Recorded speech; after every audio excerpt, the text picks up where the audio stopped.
Baik, bismillahirrahmanirrahim. Assalamualaikum warahmatullahi wabarakatuh. Nah, pada kesempatan kali ini, di pertemuan ke-11 mata kuliah Logika Fuzzy, kita akan membahas tentang Fuzzy Control System. Nah, sistem kontrol ini sering kita lihat, sering kita ketahui, malah kita temui gitu, hampir setiap hari. Dan dalam kehidupan sehari-hari, eh, setiap alat itu pasti ada sistem kontrolnya atau sistem kendalinya gitu ya.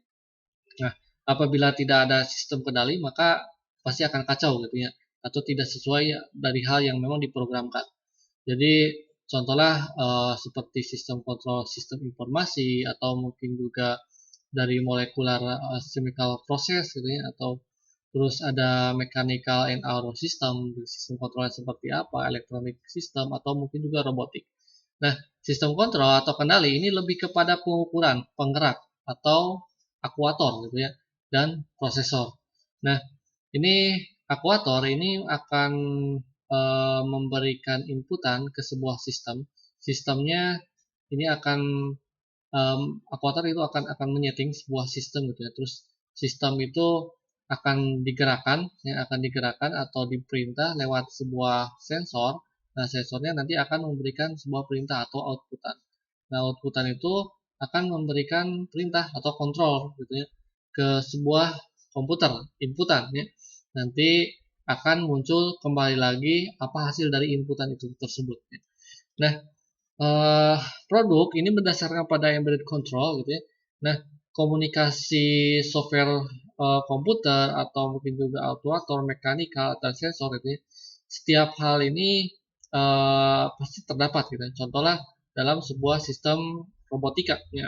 Robotika sensor untuk melihat sebuah suhu ya, atau sebuah gerakan seismik dan segala macam ya. Nah, sebuah sistem komputer itu dibuat untuk mengukur contohnya eh, tinggi rendahnya air di bendungan gitu ya. Nah, di sana nanti akan disetting ya, disetting alatnya, mesinnya, lalu sensornya itu akan mengukur gitu ya, berapa ketinggian air yang ada di sana. Dan itu ditentukan lewat perhitungan akuator dan dari sebuah sistem software komputer ya. Nanti apabila tinggi tandanya seperti apa, apabila rendah airnya itu akan seperti apa. Dan itu adalah sebuah sistem kontrol nih. Supaya apa? Supaya memang masih bisa terkendali atau minimal akan memberikan pemberitahuan ketika hal-hal yang penting akan di-setel gitu ya, di-setel, dinotifikasikan. Nah, ember control system ini sering ada di sekitar kita ya, banyak sekali dari mulai kendaraan, yang entah itu dari mulai pesawat jet atau mungkin juga robot tanpa awak di ruang angkasa gitu ya, atau mungkin juga untuk membuat sebuah alat-alat mobil, bahkan smartphone yang sering kita gunakan sehari-hari itu ada sistem kontrolnya supaya apa, kendalinya itu ada tetap di kita gitu ya, sesuai keinginan kita di sana. Nah, dalam segi fisika ini ada istilah inverted pendulum. Jadi contohlah kita gerakan roda di sebuah sebuah di atasnya itu adalah sebuah bola gitu ya. Biasanya ada gaya dorong ya, gaya dorong. Ketika kita dorong, contohnya ketika kita naik mobil tiba-tiba mengerem mendadak. Nah, tubuh kita akan terdorong ke depan secara tiba-tiba. Nah, itu inverter pendulum akan seperti itu. Nah, sistem kontrol ini supaya apa? Supaya tidak terlalu terjadi apa ya? Terjadi hentakan secara tiba-tiba, atau mungkin juga yang paling mudah dilakukan itu seperti kita meletakkan sebuah gelas air di atas. Nah, air itu jangan sampai tumpah ketika dijalankan gitu ya. Nah, kontrol itu supaya apa? Supaya tidak terjadi sebuah kesalahan atau kecelakaan atau mungkin sesuai dengan hal keinginan kita gitu ya. Nah, sebuah kontrol terjadi, sebuah pendulum itu akan stabil atau air itu akan stabil apabila dikontrol dengan baik, dan dari mulai kecepatannya gitu ya, kekuatannya, atau mungkin juga eh, awalan mulainya atau sampai berhentinya. Itu ada pengaturannya supaya apa? Supaya tidak terjadi sebuah hal yang memang tidak diinginkan di sana gitu ya. Atau mungkin juga airnya supaya tidak tumpah, itu seperti apa kecepatannya. Ya, rata-ratanya seperti apa. Nah, itu kontrolnya. Atau mungkin juga ketika kita naik sebuah sepatu roda. Nah, sepatu roda pasti otomatis dalam tubuh kita juga ada sebuah kontrolnya, ada sendi-sendi segala macam. Nah, di dalam sendi-sendi itu, ketika kita naik sebuah sepatu roda, bagaimana supaya kita tidak terjatuh di sepatu roda tersebut. Maka sendi kita itu harus posisinya harus pas gitu ya. Nah, sendi-sendi tersebut itu bisa diterapkan dalam sistem robotika ya, robotika. Nah, meskipun robot dua kaki itu agak sulit dijalankan gitu ya. Kalau seandainya sendinya kurang bagus, maka ketika diterapkan sendi manusia dengan cara berjalan dua kaki, ternyata bisa diterapkan di robot dengan sendi-sendi yang memang mirip seperti manusia. Atau mungkin juga contoh cara berjalan sebuah kecoa gitu ya.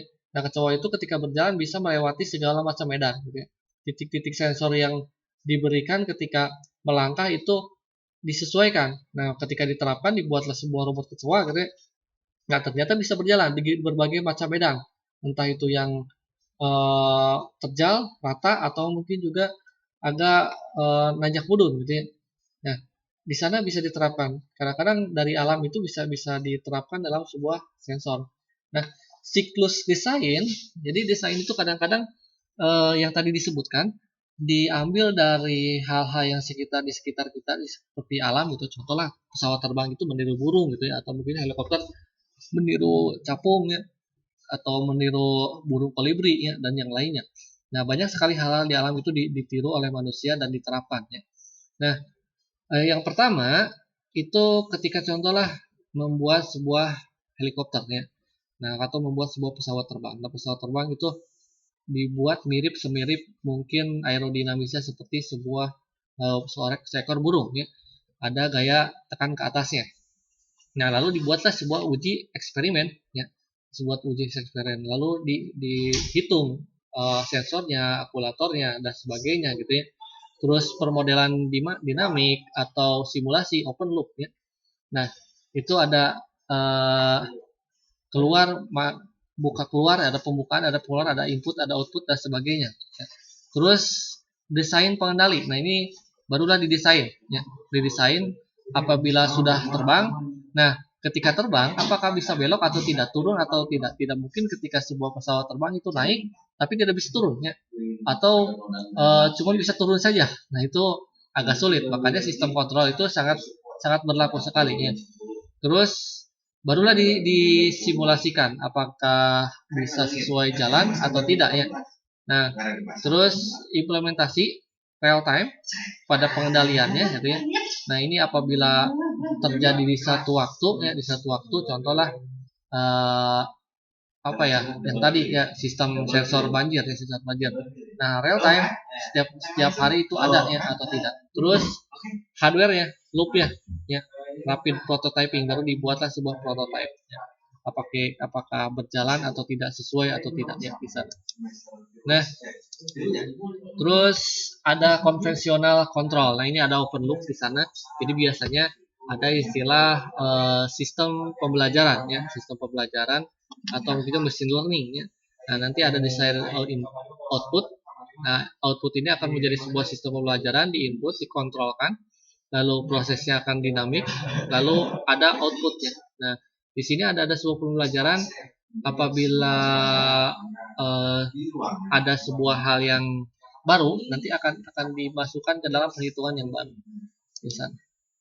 Nah, contoh ada digital control system konfigurasi. Nah, ini ada komputer ini akan membuat mengatur sebuah DCA gitu ya, atau akulator. Nanti akulatornya akan memproses, lalu sensornya itu akan memberikan inputan ya, lalu akan dibalikan ke ADC gitu ya, lalu masuk lagi ke komputer misalnya.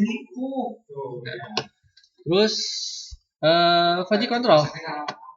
Nah, fuzzy control ini pada formalnya metodologi sebuah prescripting banyak sekali diimplementasikan pada sebuah manusia ya. Jadi saraf manusia ya. Jadi bagaimana kontrol dari sebuah sistem tersebut ya. Nah, preference atau kontrol komputer atau inputan ya. Lalu maksud nanti ke output. Nah, ke output. Nah, terus Nah, lalu ada fuzzy system, ini ada sistem input, ada fuzzy-nya, ada interference engine, ada defuzifikasi ya. Nanti di sini ada fuzzy knowledge atau ada pembelajaran hasil dari perhitungan yang memang updatean ya, mungkin juga terjadi di dalam beberapa hal ya, beberapa caranya, atau mungkin juga beberapa kejadian nanti di prototyping apabila kejadian ini. Contohnya pesawat terbang ini dengan desain seperti ini terbangnya kurang jauh, maka didesain ulang ya. Itu ada segi pengalaman, knowledge ya di sana, pengetahuan. Nah, lalu ada istilah rencana output. Nah, dari rencana tersebut bagaimana melewati pegunungan gitu ya. Nah, terus ada sisi output ya, maka disetting ulang ya, disetting ulang. Kontrolnya itu akan seperti apa, atau mungkin juga kadang-kadang seperti ini. Di motor GP itu motor setiap track itu berbeda-beda.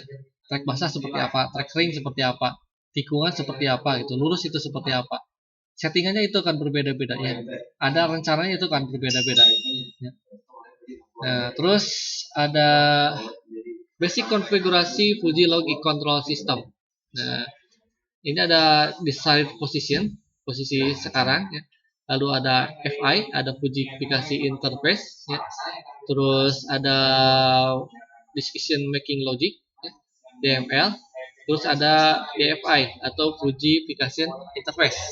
Nah, ini akan masuk ke sini ya.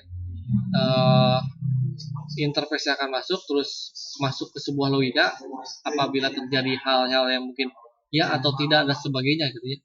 Jadi perumpamaan di sini. Terus ada DFI, terus ada plan, rencana, barulah outputan. Ini akan outputan ini diproses oleh sebuah sensor. Nanti sensornya akan memberikan sebuah outputan ya atau tidak, bagus atau tidak ya. Pengaturannya seperti apa, ukurannya seperti apa di situ. Nah, hampir sama ya. Jadi penghitungan Fujinya ini adalah is X apabila A1 kejadian 1 roll satunya, maka Y itu akan B1 Fujinya sampai ke kejadian kedua, kejadian ketiga, keempat, kelima gitu ya. Contohnya seperti ini. Apabila di dalam rule satunya cuma 1 meter ketinggian banjir, maka tidak akan ada peringatan. Kalau 2 meter, maka akan siaga. Kalau 3 meter, maka akan waspada gitu ya. Dan itu ditentukan bagaimana banyaknya pilihan di sana gitu ya. Nanti ada agregator, ada Fujifikasinya. Nah, ini sama ya. Nah, pada struktur of FKBC gitu ya. Ini juga sama, ada normalisasi ya, ada denormalisasi di dalam Fujifikasi. Ada interface engine, ini lebih kepada outputannya akan seperti apa. Ini database yang akan diinputkan seperti pengaturan-pengaturan segala macam. Terus ada defuzifikasinya, pengembaliannya supaya terbaca ya. Nah, ini lalu ada DFI F1. Nah, contoh seperti Tree Fuji Participation Term gitu ya. Ini ada sisi negatif M-nya, ada sisi zero-nya, dan ada sisi positif ya. Ada P-nya ya. Nah, di sini ada 3 buah gambar ya. Ada A, ada B, ada Z ya. Nah, ada E, ada DE, ada CI ya. Nah, rule base pertama ada intuitive metode yang metode intuitif, terus metode based operator expert, terus experience, respond ideal method ya. Nah, terus ada ketika dibuat seperti tadi, ada difujifikasi. Difujifikasi, ada E di sini B-nya akan naik turun ya. B-nya akan naik turun, terus ada di sisi negatifnya itu adalah E, terus ada I, ada R. Nah, ini ada sisi A ya, ada ke sini, terus ada DE ya, dan E. Nah, nanti kita akan jelaskan bagaimana cara pengerjaannya. Nah, ini ada E, ada DE, ada CI. Nah, P ini dibuatnya grup-grupnya sesuai dengan jenisnya. Nah, contohnya ada A, E, I. Ada A, ada E, ada I. Ini dari sisi negatif semua. Dari sisi bawah semua gitu, bawah garis semua. Maka di sini ada A, E, I itu ada di positif, zero, dan positif ya. Nah, Terus ada BFJ. Nah, ini ada BFJ dari sisi kiri semua, BFJ tanjakan gitu ya, mau menanjak. Ini maka ada 0, negatif, negatif gitu ya. Dan sebagainya. Dan sampai ke sana gitu ya. Nah, ini disesuaikan dengan jenis-jenis ya, grup-grupnya, grouping-groupingnya di sana. Nah, dari ketiga hal tadi ini akan disatukan, tiga gambar yang tadi disatukan. Nah, ketika disatukan tiga gambar yang tadi, pertama dipisah dulu ya. Maka ketika disatukan, daerah mana yang diarsir bisa semuanya ya, diarsir semuanya. Maka yang diarsir ini ada konsekuennya dari DML ya, yang sebelah sini. Nah, dari DML. Nah, seperti itu ya. Nah, terus ada various defugifikasi atau skema obtaining scripts output. Nah, terus small of box Emacs ya. Nah, di sini. Nah, ada fugifikasi using 7 term gitu ya.